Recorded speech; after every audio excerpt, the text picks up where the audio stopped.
10 लाख रुपए दिए। जो खुले मंच से चिल्लाते हैं कि मैं ओबीसी हूं। अगर आप ओबीसी हो तो क्या आप भारत माता के बेटे नहीं हो?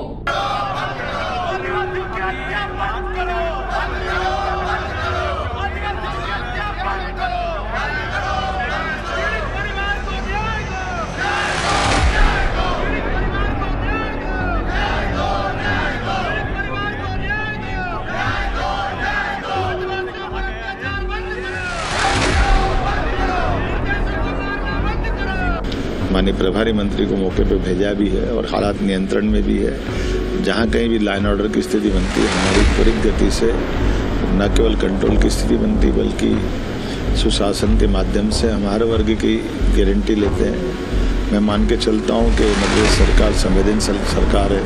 पंच की घटना हमारे लिए बड़ी। आदिवासी समाज के जो नेता हैं आज विधानसभा का घेराव किया। क्या ब्राह्मण और आदिवासी अलग हैं? लोकतंत्र का मतलब सबको विखंडित करना है कि एक ही तंत्र में बांध के रखना है? तो फिर वो अंग्रेजों की गुलामी ही अच्छी। यहाँ दोस्तों नमस्कार, मैं कृष्णम गौतम, समग्र प्रदेश समाचार से। आज हम बात करते हैं मध्य प्रदेश सरकार पक्ष एवं विपक्ष की, राजनीतिक दलों के पक्ष की एवं विपक्ष की।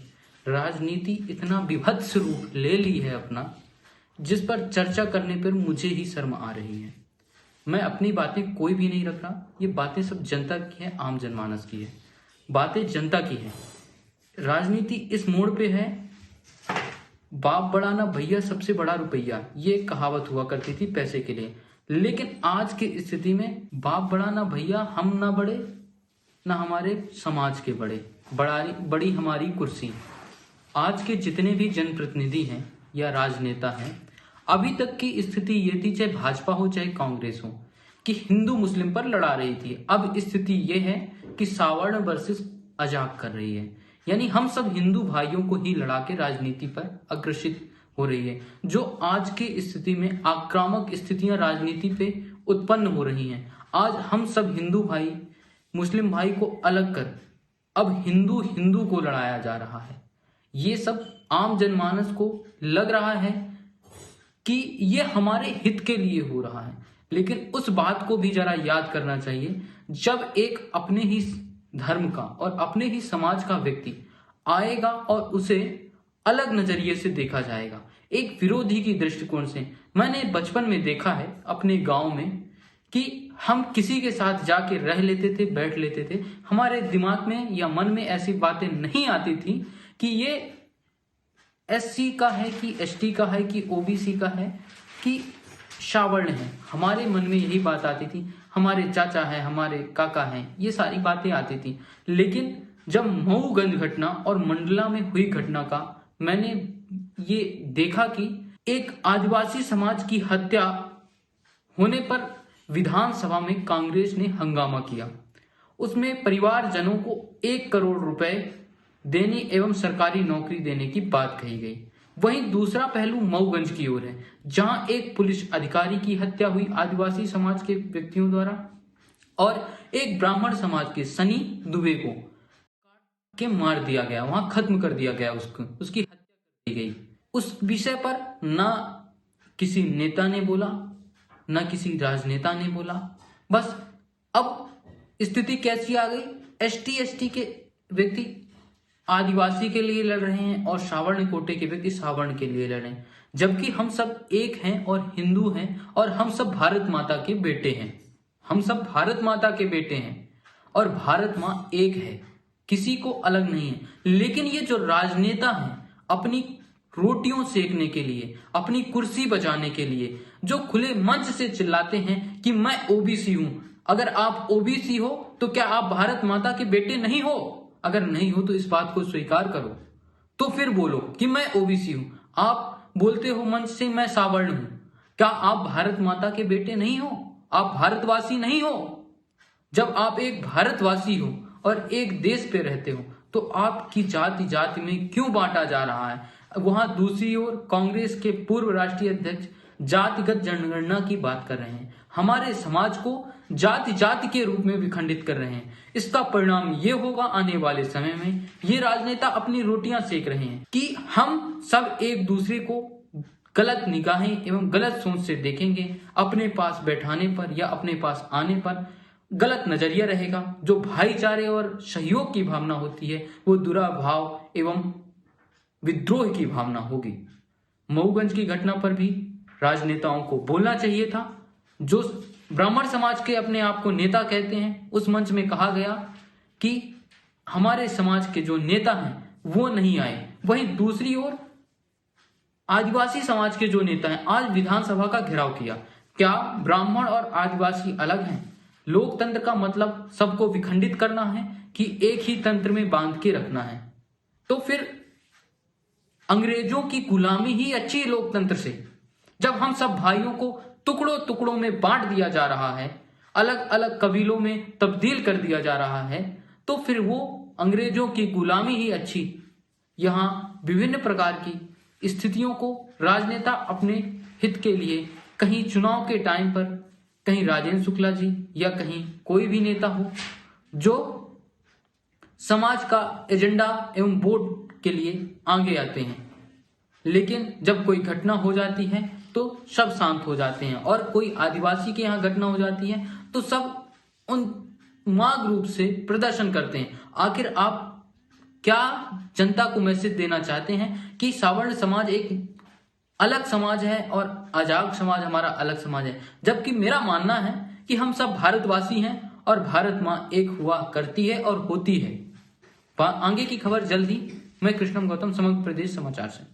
हमारी मांग थी कि उसको नौकरी मिले, परिवार के एक सदस्य को करोड़ रुपए मिले।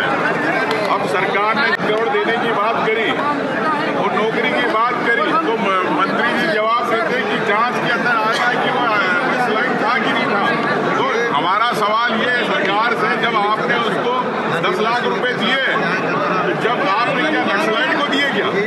इसका मतलब सरकार निर्दोष आदिवासी को नक्सलाइट बनाने में लग गई। जब आप 1 करोड़ की बात देने की बात आ रही है, नौकरी देने की बात, वो निर्दोष आदिवासी है, उसको तत्काल नौकरी मिलना चाहिए।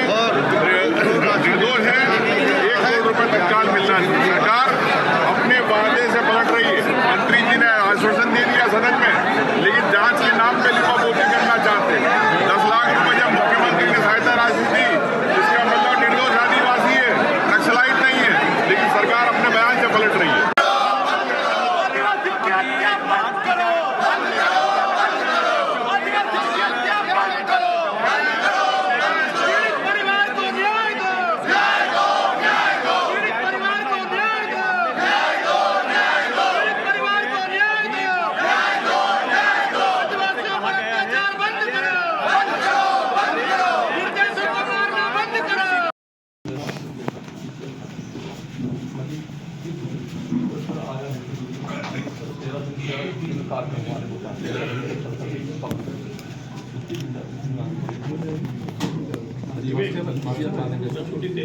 तो 13 दिन पास ही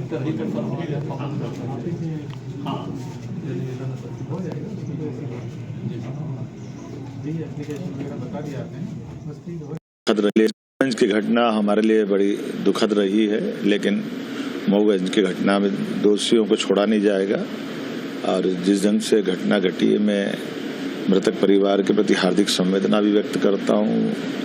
हमने अपने वरिष्ठ अधिकारियों को, डीजीपी को और माननीय प्रभारी मंत्री को मौके पर भेजा भी है और हालात नियंत्रण में भी है।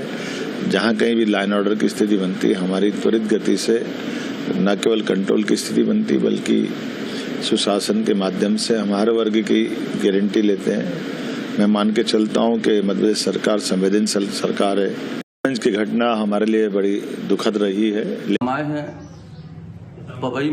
पवैया में पीड़ित परिवार के साथ मिलने। आइए उनके मन की बात जानते हैं, उनसे चर्चा करते हैं। भाई साहब, ये बताएं कि जो ये घटना घटी, इसमें शासन से द्वारा दी गई योजनाएं से आप संतुष्ट हैं क्या और कुछ चाहते हैं? संतुष्ट और कुछ नहीं चाहिए और हो गया जो शासन को और देना होगा तो सुविधाएं दे दी। तो आप कुछ कहेंगे? मैं ये कहना चाह रहा हूँ कि जो निर्गम हत्या मेरी बेटी की हुई है, हाँ, तो उनको एनकाउंटर होना चाहिए। दंड जितना हो कटने का उतना मिलना चाहिए। मेरी मांग ये है कि दोबारा ऐसे किसी के साथ ना हो।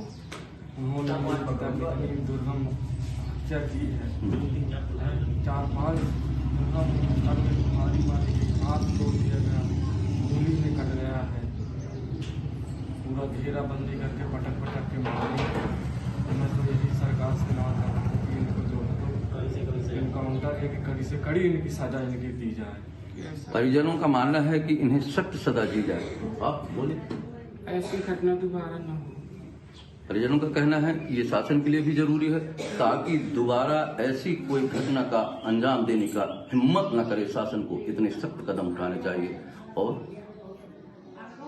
यही परिजनों की मांग है। दोस्तों, अब बनिए समग्र प्रदेश के मेंबर। आप नीचे ज्वाइनिंग बटन पर क्लिक करके हमारी मेंबरशिप ले सकते हैं, जिससे आप हमारे चैनल पर आने वाली सबसे इंटरेस्टिंग वीडियोस को सबसे पहले देख पाएंगे। आप हमारे चैनल को सब्सक्राइब भी कर सकते हैं, लाइक कर सकते हैं और शेयर कर सकते हैं। और याद रखिए, बेल आइकॉन दबाना बिल्कुल मत भूलें, जिससे हमारे चैनल पर आने वाले वीडियोस को आप सबसे पहले देख पाएंगे।